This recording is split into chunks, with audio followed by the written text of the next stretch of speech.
साईं की अनोखी परीक्षा। साईं बाबा के दरबार में एक अमीर व्यापारी आया जो अपने जीवन में बहुत परेशान था। उसने साईं बाबा से कहा, मैं बहुत परेशान हूँ। मेरे जीवन में कुछ भी ठीक नहीं चल रहा है। साईं बाबा ने मुस्कुराते हुए कहा, तुम्हारी परीक्षा का समय आ गया है। मैं तुम्हें एक काम देता हूँ।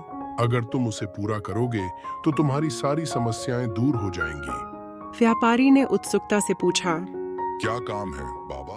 साईं बाबा ने कहा, तुम्हें मेरे लिए एक घड़ा पानी लाना है, लेकिन उस घड़े में एक छेद होना चाहिए। व्यापारी को यह बात अजीब लगी, लेकिन उसने साईं बाबा की बात मानी और एक घड़ा पानी लाने चला गया। वह घड़ा लेकर आया, लेकिन साईं बाबा ने कहा, इस घड़े में तो कोई छेद नहीं है। व्यापारी ने कहा, लेकिन बाबा, मैंने तो ऐसा ही घड़ा लाया है जैसा आपने कहा था।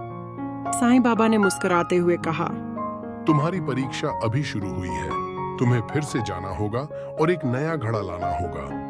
व्यापारी ने फिर से जाने का फैसला किया, लेकिन इस बार भी साईं बाबा ने उसे असफल कर दिया।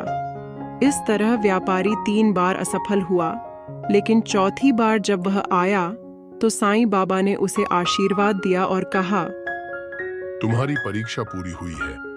तुम्हारी सारी समस्याएं दूर हो जाएंगी। व्यापारी को समझ आया कि साईं बाबा ने उसे धैर्य और दृढ़ता की परीक्षा ली थी। वह अपने जीवन में सफल हो गया और साईं बाबा का आभारी रहा।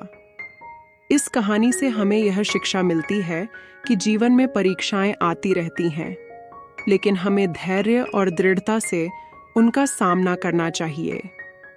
अगर आपको ये कहानी पसंद आई हो तो कृपया हमारे चैनल को सब्सक्राइब, लाइक और शेयर करें। धन्यवाद।